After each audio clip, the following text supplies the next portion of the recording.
इस बात को याद रखना कि मैं बहुत जल्दी मर जाऊँगा, क्योंकि जब मैं एक बार मौत के बारे में सोचता हूँ तब मेरी सारी एक्सपेक्टेशन, सारा प्राउड, असफल होने का डर, सब कुछ गायब हो जाता है और ओनली यही बचता है जो कि वाकई में इम्पोर्टेंट है। ऐसा कहना है दुनिया के सबसे प्रभावशाली व्यक्ति स्टीव जॉब्स का। उन्होंने अपने संघर्ष के दम पर ये मुकाम हासिल किया जो हर किसी के बस की बात नहीं है।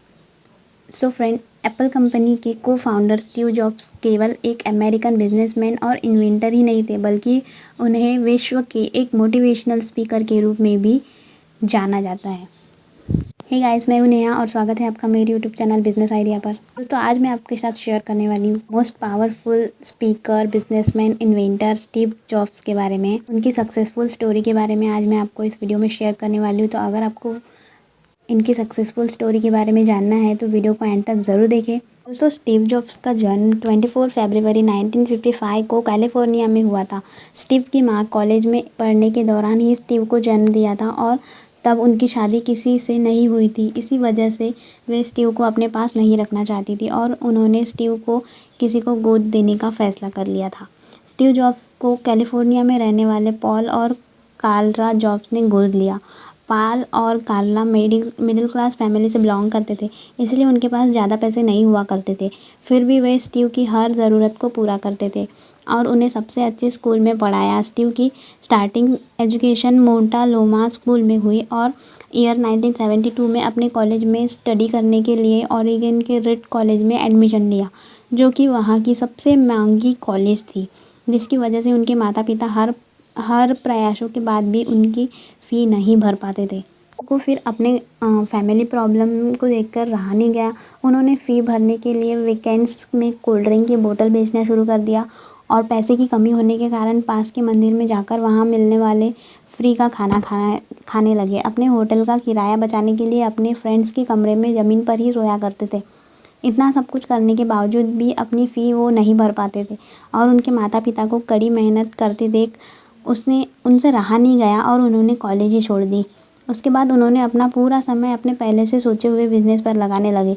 स्टीव ने अपने स्कूल के फ्रेंड्स के साथ मिलकर अपने माता पिता के छोटे से गैराज में ऑपरेटिंग सिस्टम मैकिन्टोश तैयार किया और इस ऑपरेटिंग सिस्टम सॉफ्टवेयर को बचने के लिए एप्पल नाम के कंप्यूटर का निर्माण करना चाहते थे। पैसे की कमी के कारण वे ऐसा न ही कर पाए। उनकी यही समस्या उनके एक फ्रेंड ने दूर कर दी और उसके बाद 1976 में ओनली 20 एज की उम्र में उन्होंने एप्पल कंपनी की स्टार्टिंग की। स्टीव और उनके फ्रेंड्स की कड़ी मेहनत में देखते ही देखते कुछ साल में एप्पल कंपनी के एक छोटे से गैराज से बढ़कर $2 अरब और 4000 कर्मचारी वाली कंपनी बन चुकी थी। लेकिन स्टीव की यह अवेलेबिलिटी ज़्यादा दिन तक नहीं रही। उनके पार्टनर्स दोबारा उनको पसंद नहीं किए जाने लगे। आपस में कही सुनी होने के कारण एप्पल कंपनी की लोकप्रियता कम होने लगी और धीरे धीरे कंपनी कर्ज में डूब गई, जिसके बाद बोर्ड ऑफ डायरेक्टर की मीटिंग हुई और उसमें सारे दोष स्टीव को ठहराकर 1985 में उन्हें कंपनी से बाहर कर दिया। वह उनके जीवन का सबसे दुखद पल था, क्योंकि जिस कंपनी को उन्होंने कड़ी मेहनत और लगन से बनाया था उसी ने उन्हें निकाल दिया था। स्टीव के जाते ही कंपनी की हालत और भी बदतर होते जा रही थी। एप्पल से निकालकर कुछ सालों बाद स्टीव ने नेक्स्ट लिंक और पिक्सलर नाम की 2 कंपनी की स्टार्टिंग की और वे भी काफ़ी सक्सेसफुल रही। एप्पल जब धीरे धीरे टूटते जा रही थी और ऐसा देखते हुए एप्पल के बोर्ड ऑफ डायरेक्टर ने स्टीव जॉब्स से कंपनी में वापस आने की बहुत विनती की। 1996 में स्टीव ने फिर से एप्पल को ज्वाइन कर लिया और पिक्सलर और एप्पल के साथ जोड़ दिया। स्टीव अब एप्पल के सीईओ बन गए थे। जब स्टीव वापस एप्पल में आ गए उस समय एप्पल ने करीब 250 प्रोडक्ट थी।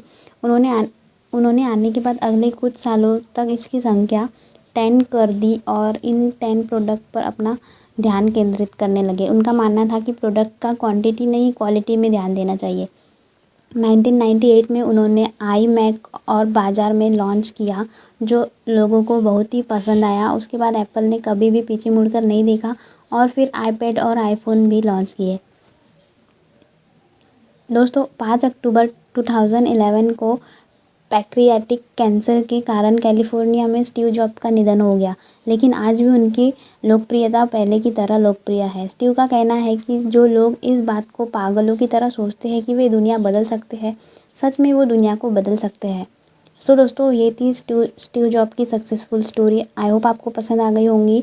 तो अगर आपको मेरी वीडियो पसंद आई तो फ्रेंड्स के साथ ज़रूर शेयर करें, और अगर आपको कुछ भी पूछना हो तो आप हमें कमेंट करके पूछ सकते हैं। दोस्तों अभी तक आपने मेरे चैनल को सब्सक्राइब नहीं किया है तो सब्सक्राइब कर दें एंड बेल आइकन को हिट करना ना भूलें। मिलते हैं नेक्स्ट वीडियो में, तब तक के लिए गुड बाय, टेक केयर।